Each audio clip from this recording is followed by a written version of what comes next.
Hi friends, hello అండి అందరికీ. ఈ వీడియోలో మనం టొమాటో రోటి పచ్చడి ఏ విధంగా ప్రిపేర్ చేయాలో చూసేద్దామండి. ఈ టొమాటో పచ్చిమిర్చితో రోటి పచ్చడి అనేది చాలా టేస్టీగా ఉంటుంది. ఫస్ట్ అయితే పచ్చిమిర్చిని ఆయిల్లో వేపుకొని ఈ విధంగా అయితే ఈ విధంగా అయితే రోట్లో దంచుకోవాలండి. నెక్స్ట్ టొమాటోస్ని యాడ్ చేసుకొని ఈ విధంగా మనం రోట్లో దంచుకున్నట్లయితే టేస్ట్ అనేది చాలా బాగుంటుంది. రోటి పచ్చడి చేసేటప్పుడు అందరికీ ఒక డౌట్ అయితే వస్తుందండి, ఏ ఇంగ్రీడియంట్ తర్వాత ఏది వేయాలి అనే డౌట్ అయితే వస్తుంది. ఫస్ట్ అయితే మనం పచ్చిమిర్చిని, జీలకర్రని, కొంచెం కళ్ళుప్పుని వేసుకొని చక్కగా దంచుకోవాలండి. నెక్స్ట్ టొమాటోస్ని కూడా మగ్గబెట్టుకొని వేసుకున్న తర్వాత ఇక్కడ పచ్చి ఆనియన్స్ని అయితే ఈ విధంగా పెద్ద పెద్ద పీసెస్గా కట్ చేసుకొని వేసుకొని దంచుకోవాలి.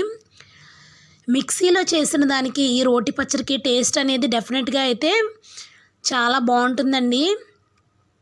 ఇది వేడివేడి రైస్లో కనుక వేసుకొని తిన్నట్లయితే నోరూరించే రుచితో పాటు మళ్ళీ మళ్ళీ తినాలని అనిపిస్తుంది. అంత బాగుంటుందండి. అందరూ ఒకసారి అయితే ట్రై చేయండి ఫ్రెండ్స్. ఈ విధంగా ఆనియన్స్ని కూడా దంచుకున్న తర్వాత ఇప్పుడు మనం వెల్లుల్లి రెబ్బలను అయితే వేసుకోవాలండి.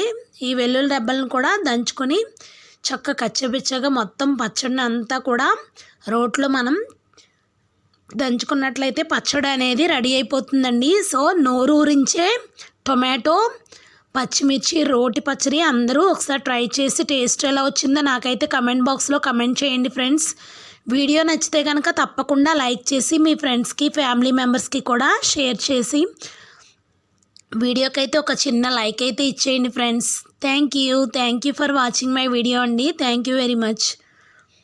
ఈ రోటి పచ్చడి మనకి రైస్లోకి అయితే టేస్ట్ అనేది చాలా బాగుంటుంది. అదేవిధంగా టిఫిన్స్లో కూడా బాగుంటుందండి. అందరూ ట్రై చేయండి. Thank you.